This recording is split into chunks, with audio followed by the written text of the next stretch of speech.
Hey guys, in this video we're going to take a look at how you can change the subtitles, text highlight color, and opacity on the iPhone 15 series. First, let's go back to the home screen by swiping up at the bottom of the screen.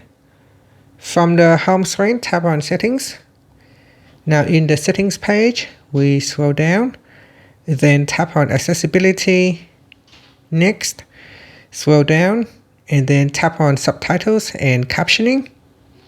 In here, tap on style, and then you can tap on the edit button at the top to edit one of the existing styles, or you can simply create a new style.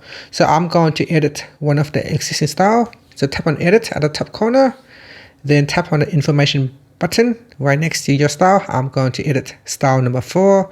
So I will tap on the information button there.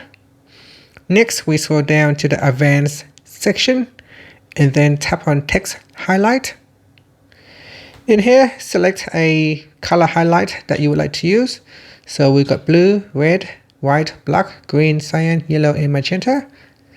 After that, you can go down and select an opacity. 0 is off, so we know if you choose 0, then we turn off the text highlight.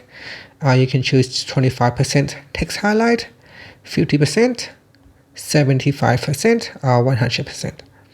So select an option, and then after that, tap on the back key, swipe up to go back to the home screen. And that's it. Thank you for watching this video. Please like and subscribe to my channel for more videos.